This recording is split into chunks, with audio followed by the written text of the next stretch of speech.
Thank you, Madam Chair, and I just want to associate myself with the remarks of the ranking member with regards to this hearing. Again, this is kind of a back to the future moment here. We're talking about a bill that has already passed the House. It is a socialist wish list, as indicated by one of the members on the other side of the aisle, and to refute or to also put a few words in here with regards to my good friend from California. We'd be glad to be a participant in the process, but we've been ignored through this process. These are partisan bills that have gone without any input from us. This committee continues to go down that track versus try and find ways to be bipartisan to find solutions. That's the concern that we have. With regards to this bill itself, just a comment, the HEROES Act would suppress credit reporting information. That's an issue we haven't talked about yet today, and to make credit reports obsolete.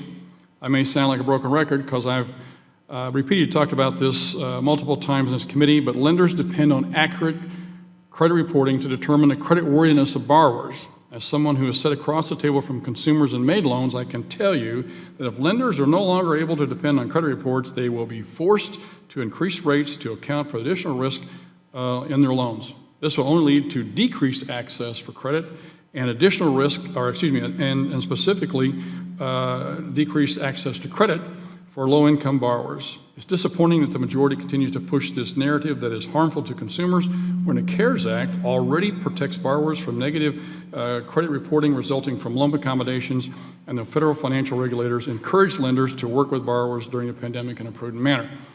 Now, with regards to unemployment insurance, since we've talked about this quite a bit today, and I know a number of our witnesses have already talked about it as well. Let me just, this morning I went and put together a list of things here.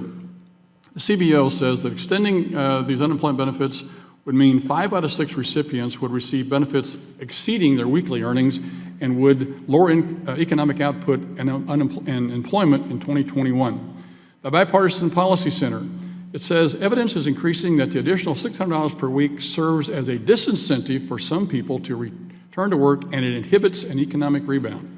University of Chicago researchers said that 20% of unemployed workers will receive benefits at least twice as large as their last earnings. The Democrat governor of Connecticut said $600 unemployment benefit was not needed as it discouraged work. And the NFIB, the leading small business organization, said that 1 in 5 businesses can't hire because of those UI benefits. Even former Secretary Treasurer Geithner and former Obama economic advisor Jason Furman said extending the benefit does not make sense now. Mr. Davis, you already stated that you believe that the benefit doesn't need to be extended and that we have abundant jobs, more than we realize. How do we incentivize people to go look for these jobs, to take these jobs, so that we can get people back to work? I don't think we can get our economy back to work by paying people not to work. So can you give me an idea of what you think would be a good way to incentivize people to do this? Yes, thank you, Representative Luetkemeyer. It's pretty basic, and I appreciate the studies you cited. I'm familiar with most of them. I agree with the conclusions you cited, but it's a matter of common sense. If you pay people more not to work than to work, any of them, probably most of them, will choose not to work. It's as simple as that. So yes, we need unemployment insurance benefit payments. I'm a big supporter of the unemployment insurance system. I hope that's clear in my remarks. But we don't want to make unemployment benefits so generous that people don't want to go back to work even when jobs are available. I'd like to make one other point. There's a rather distressing irony in the way the unemployment insurance system has functioned in recent months. As we've stressed, many workers or many unemployed persons are getting paid more now when they're not working than when they were working.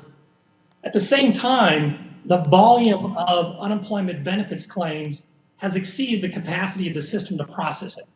So we have many Americans who are entitled to unemployment benefits who are getting nothing, or they're getting their benefits weeks and months late. That kind of dysfunction in the unemployment insurance system undermines the legitimate goals we are trying to achieve.